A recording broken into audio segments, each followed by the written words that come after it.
আজকে আমরা Silchar town electric auto coordination কমিটির পক্ষ থেকে একটি মেমোরেন্ডাম মাননীয় জেলা শাসককে আমরা দিয়ে এসেছি। এটার মূল উদ্দেশ্য হচ্ছে যে উনি প্রথম আমাদের শিলচর শহরে এসছেন। উনি শহরের ট্রাফিক সমস্যা নিয়ে হয়তো অবগত না, কি সমস্যা হচ্ছে আমার দায়িত্ব রয়েছে ওনার সঙ্গে আলাপ করা, কিন্তু দুর্ভাগ্য আমরা ওনার সঙ্গে সাক্ষাৎ করতে পারিনি। তাই আমরা মেমোরেন্ডামটা এটিসির মারফতে ওনার হাতে সমঝিয়ে দিয়ে এসেছি। এটাতে উল্লেখিত আছে, আমরা প্রথমে ওনাকে ওয়েলকাম করেছি আমাদের কোঅর্ডিনেশনের পক্ষ থেকে। দ্বিতীয় নম্বর কথা হচ্ছে যেভাবে শহরের দিন দিন অটো বাড়ছে, এটার যদি কোনো একটা পদক্ষেপ বা সিস্টেমেটিক গাইডলাইন করা না হয়, আসন্ন দুর্গাপূজা আগামীতে আছে, শহরে শুধু অটো ছাড়া আর কোনো যাত্রীবাহী গাড়ি থাকবে না। এটা আমরা গ্যারেন্টি সহকারে বলতে পারি, কারণ এত পরিমাণে শহরে অটো বাড়ছে। দ্বিতীয় নম্বর কথা হচ্ছে রাস্তাঘাটের অবস্থা বেহাল।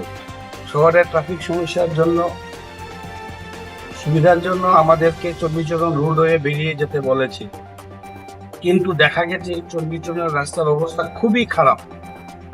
প্রতিদিন একটা দুটো করে দুর্ঘটনা ঘটে। ইরিশকা তো কথা বলে লাভ নেই, দিকে গেলেই পাল্টি মারে। এটা একটা অনেক বিপদ সংকট রয়েছে। আমি জেলা প্রশাসনের কাছে অনুরোধ করছি অতি সত্বর এই রাস্তা মেরামতি করা হোক। আর যতদিন না পর্যন্ত রাস্তার মেরামতি হচ্ছে না, ততদিন ইলেকট্রিক আমাদের কমার্শিয়াল গাড়িগুলা যাতে কমার্শিয়াল রাস্তা দিয়ে যেতে পারে সেই ব্যবস্থা করে দেওয়ার অনুরোধ রাখছি।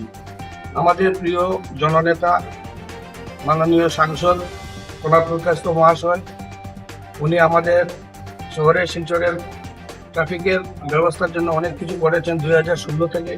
ওনাকে আমরা আমাদের কোঅর্ডিনেশনের পক্ষ থেকে দৃষ্টি আকর্ষণ রাখার জন্য অনুরোধ করছি। উনি যেন আমাদেরকে এই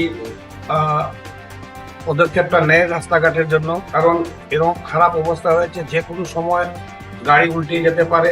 আর বিশেষ করে এই রাঙ্গির খালের খননের জন্য রাস্তাটা আরও দুর্ভোগজনক হয়েছে। একটা জায়গা আছে, সেটা হচ্ছে সুইচ গেট। চণ্ডীচরণের মিডিলে একটা সুইচ গেট একটা নির্দিষ্ট করা একটা জায়গা আছে। এই জায়গার অনেক বিপদ সংকট হয়ে রয়েছে।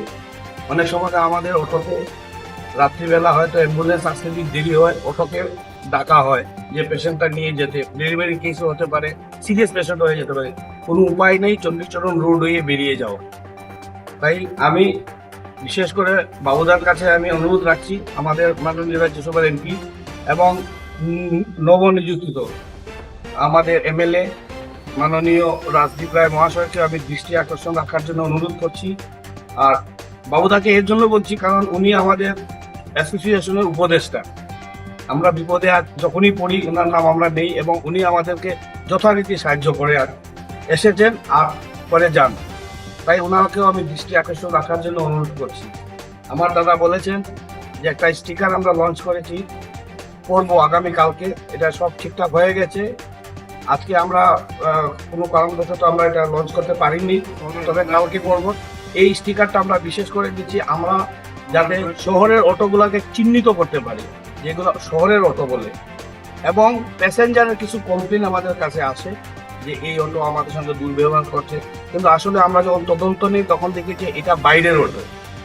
তখন চিহ্নিত করা যাবে ওই লোকটা কি বাইরের না শহরের, যার জন্য আমরা একটা লোগো আগামীকালকে আমরা লঞ্চ করব। আর আমি মিডিয়া ভাইদের কাছে অনুরোধ রাখছি, আপনারা একটু এই রাস্তাঘাটে নিয়ে একটু তুলে ধরবেন এবং ট্রাফিক সমস্যা নিয়ে একটু তুলে ধরবেন, যাতে শহর শিলচর সুন্দর এবং সুস্থ থাকে এবং যানজট মুক্ত থাকে।